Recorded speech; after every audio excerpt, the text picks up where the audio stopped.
ശിവ, എന്താടാ? ഞാനിന്നേ ആ പെൺകുട്ടിയെ കണ്ടു. നീ അന്ന് പറഞ്ഞതോ? അത് തന്നെ.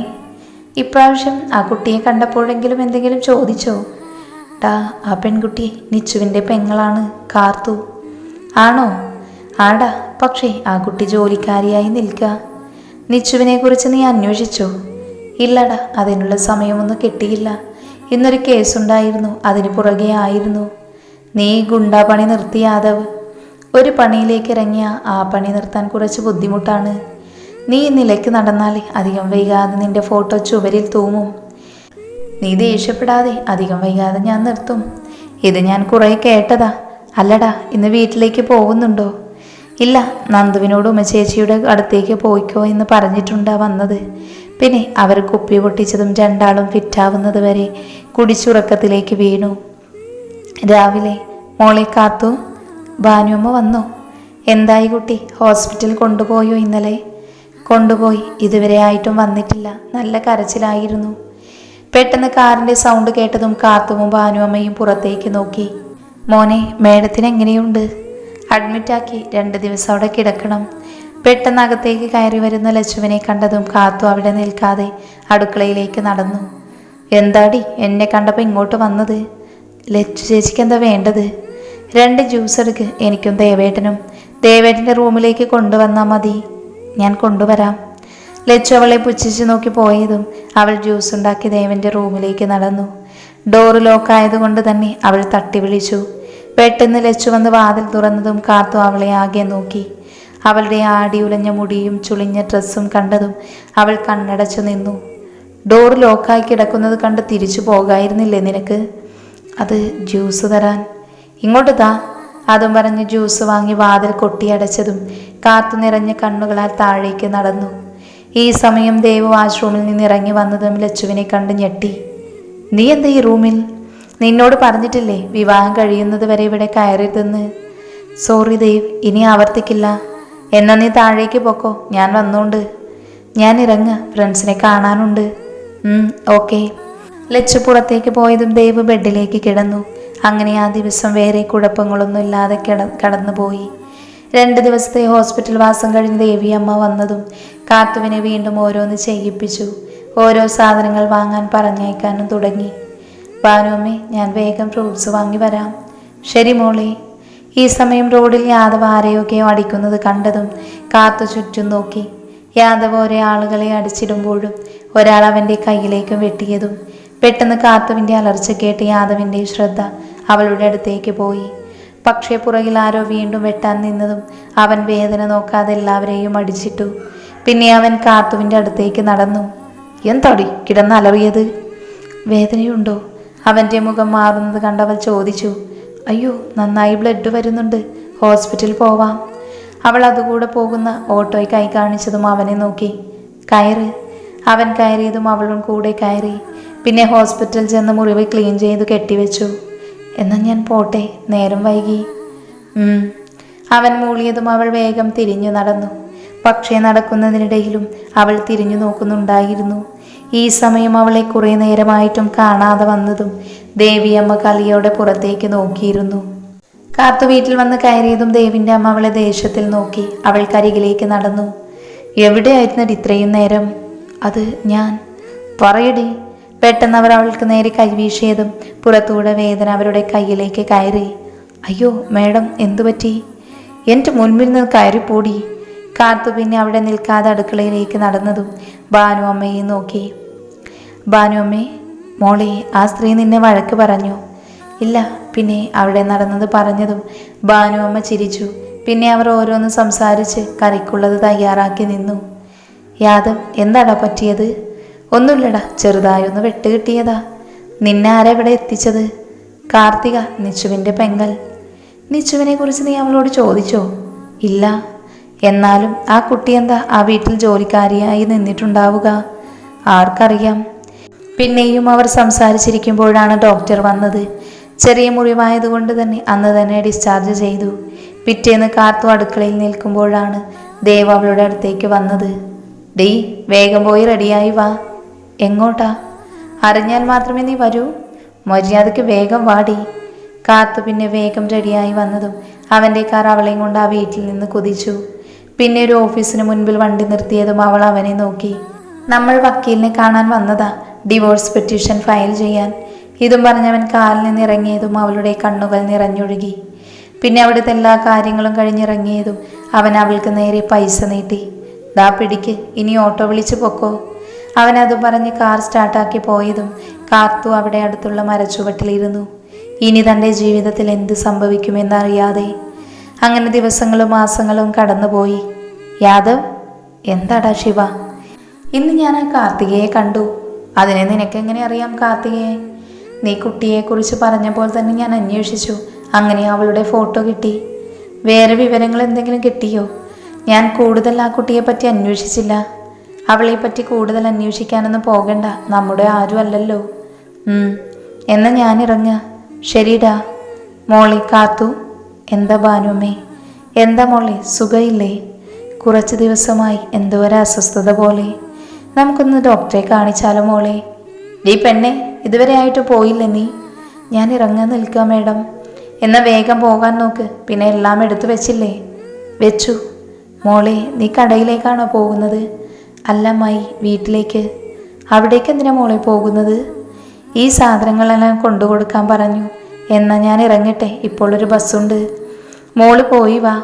അവൾ 2 സഞ്ചിയും എടുത്ത് നടന്നു പോകുന്നത് അവൻ നോക്കി നിന്നു. കാത്തു അമ്മയുടെ വീട്ടിലെത്തിയതും അവർ അവളെ പുച്ഛിച്ചു നോക്കി. സഞ്ചി 2 വാങ്ങി. ഇനി നീ പൊക്കോ. ഈ വീട്ടിലേക്ക് നിന്നെ ഇനി കയറ്റുമെന്ന് വിചാരിക്കണ്ട. അവൾ നിറഞ്ഞ കണ്ണുകൾ തുടച്ച് പുറത്തേക്ക് നടന്ന് ബസ് സ്റ്റോപ്പിൽ കയറി നിന്നു. പെട്ടെന്ന് അവൾക്ക് തലകറങ്ങുന്നത് പോലെ തോന്നിയതും അവൾ അടുത്തുള്ള ചേച്ചിയുടെ കൈ പിടിച്ചു. എന്താ മോളെ, എന്തു പറ്റി? അവർ ചോദിച്ചു കഴിയുമ്പോഴേക്കും അവളുടെ കണ്ണുകൾ അടഞ്ഞുപോയി. കാത്തു കണ്ണു തുറന്നതും ചുറ്റും നോക്കി. ഹോസ്പിറ്റലാണെന്ന് മനസ്സിലായതും അവളിൽ ആശ്വാസം നിറഞ്ഞു. എഴുന്നേറ്റു താൻ, ഞാൻ ഡോക്ടറെ വിളിക്കാം. അവർ അത് പറഞ്ഞു പോയതും കാത്തു മുകളിലേക്ക് നോക്കി കിടന്നു. എന്താടോ, ക്ഷീണം തോന്നുന്നുണ്ടോ? ഭക്ഷണം നന്നായി കഴിക്കാറില്ലേ താൻ? അത് ഇനി ഭക്ഷണം കഴിക്കാതിരിക്കരുത്, കാരണം ഉള്ളിൽ ഒരാളുണ്ട്. അവൾ മനസ്സിലാവാത്തതുപോലെ ഡോക്ടറെ നോക്കിയതും അവർ ചിരിച്ചു. ഡോ, താനൊരു അമ്മയാവാൻ പോവുക. ഡോക്ടർ പറഞ്ഞു നിർത്തിയതും അവൾ ഞെട്ടി. പിന്നെ അവളുടെ കൈ വയറിൽ പതിഞ്ഞു. ദേവ്, ഞാൻ ക്ലബിലേക്ക് പോവുക, ദേവിൻ്റെ അമ്മ പറഞ്ഞു. അതിന് ഞാനെന്തു വേണം? അവർ ദേവിനെ ദേഷ്യത്തിൽ നോക്കി പോയതും ദേവ് പുറത്തേക്ക് വന്നിരുന്നു. ദേവ് മോനെ. എന്താ? കാർത്തുമോള് ഇതുവരെയായും വന്നില്ല. ആ നാശം കാരണം മനുഷ്യൻ്റെ സമാധാനം പോവുക. നിങ്ങൾ പൊക്കോ, അവൾക്കുള്ളത് വരുമ്പോൾ ഞാൻ കൊടുത്തോണ്ട്. ഭാനുഅമ്മ ദേവിനെ നോക്കി പോയതും ദേവ് ദേഷ്യത്തിൽ പുറത്ത് അങ്ങോട്ടും ഇങ്ങോട്ടും നടന്നു. ഈ സമയം കാത്തു നടന്നു വരുന്നത് കണ്ടതും അവൻ ദേഷ്യത്തിൽ അവളുടെ അടുത്തേക്ക് നടന്നു. അപ്പോഴാണ് അവൾക്ക് പുറകെ വരുന്ന പ്രായമായ സ്ത്രീയെയും അവൻ കാണുന്നത്. നീ എന്താ നേരം വൈകിയത്? അല്ല, ആരായത്? മോനെ, മോളൊന്ന് തലകറങ്ങി വീണു. ഞാനാ ഹോസ്പിറ്റൽ കൊണ്ടുപോയത്. ഇപ്പോൾ മോളെ കൊണ്ടുവിടാൻ വന്നതാ. എന്ന് ഞാൻ പോട്ടെ, നേരം വൈകി. മോളെ നന്നായി ശ്രദ്ധിക്കണം കേട്ടോ. നല്ല വിളർച്ചയുണ്ട് മോൾക്ക്. ആഹാരം നന്നായി കഴിക്കണം. ഇപ്പോൾ ഉള്ളിൽ ഒരാളുണ്ട്, അത് ഓർമ്മ വേണം. അവളുടെ വയറിൽ കൈവച്ച ആ സ്ത്രീ പറഞ്ഞതും ദേവി ദേഷ്യം നിയന്ത്രിക്കാനാവാതെ നിന്നു. ആ സ്ത്രീ പോയതും കാത്തു ദേവിനെ നോക്കി. ഈ കുഞ്ഞിൻ്റെ അച്ഛൻ ആരാടി? അത് നിങ്ങൾക്കറിയില്ലേ? എൻ്റെ കുഞ്ഞാണെന്ന് പറഞ്ഞ് എൻ്റെ അരികിലേക്ക് വരണ്ട. സത്യം പറ, ഇത് നിച്ചുവിൻ്റെ കുഞ്ഞല്ലേ? നിർത്ത്. എന്താടി, സത്യം പറഞ്ഞപ്പോൾ പൊള്ളിയോ? എൻ്റെ കണ്ണീരിനുള്ള ശിക്ഷ നിങ്ങൾക്ക് കിട്ടിയിരിക്കും. അവൻ അവളെ പുച്ഛിച്ച് നോക്കിയതും കാത്തു വാ പൊത്തിപ്പിടിച്ച് അകത്തേക്ക് ഓടി. പിറ്റേന്ന് കാത്തു ഛർദ്ദിക്കുന്നത് കണ്ടാണ് ഭാനുഅമ്മ കാത്തുവിൻ്റെ അരികിലേക്ക് പോയത്. എന്താ മോളെ, എന്തുപറ്റി? ഭാനുഅമ്മേ. അവൾ അവരെ കെട്ടിപ്പിടിച്ച് കരയുന്നത് കണ്ടതും അവൾ കാര്യമറിയാതെ പേടിച്ചു നിന്നു. എന്താ മോളെ, എന്തുപറ്റി? പിന്നെ അവൾ കാര്യങ്ങളെല്ലാം പറഞ്ഞതും ഭാനുഅമ്മ അവളെ ചേർത്ത് പിടിച്ചു. എൻ്റെ ഈശ്വര, ഈ കുട്ടിയുടെ വിധി. അവളെ അവർ കുറച്ചു നേരം കിടക്കാൻ പറഞ്ഞയച്ചതും അവർ ബാക്കി പണി വേഗം ചെയ്തു തീർത്തു. മോളെ കാർത്തു. എന്താ ഭാനുഅമ്മേ?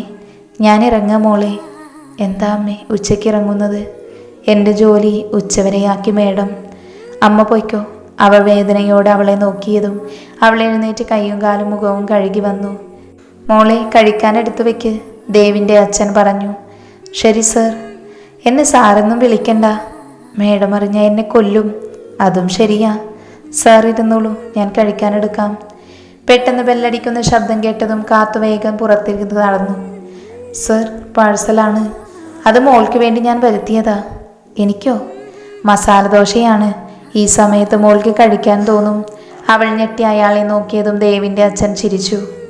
ഞാൻ കേട്ടു മോള് ഭാനു അമ്മയോട് പറയുന്നത്. ഇവിടെയുള്ളവർ മോളെ തട്ടിക്കളിക്കാണല്ലോ. ദേവിന് ദേഷ്യം കൂടുതലാ. അവൻ്റെ അച്ഛൻ്റെ സ്വഭാവമാണ് കിട്ടിയിരിക്കുന്നത്. അപ്പൊ സാറ്? ഞാൻ അവൻ്റെ രണ്ടാനച്ഛനാണ്. അതുകൊണ്ട് ഇവിടെ എനിക്ക് പ്രധാനമില്ല. ഇതും പറഞ്ഞ അയാൾ ദേവ് വരുന്നത് കണ്ട് എഴുന്നേറ്റ് പോയതും കാത്തു കവറെടുത്ത് അടുക്കളയിലേക്ക് നടന്നു. രാത്രി ദേവ് കാത്തുവിൻ്റെ മുൻപിൽ വന്ന് നിന്നതും അവൾ അവനെ നോക്കി. നാളെ ഹോസ്പിറ്റൽ പോകണം. എന്തിന്? ഈ കുഞ്ഞിനെ ഇല്ലാതാക്കാൻ. ഇല്ല, നടക്കില്ല. അതെന്താടി? നിന്റെയും അവൻ്റെ കുഞ്ഞിനെ വളർത്താൻ തീരുമാനിച്ചോ?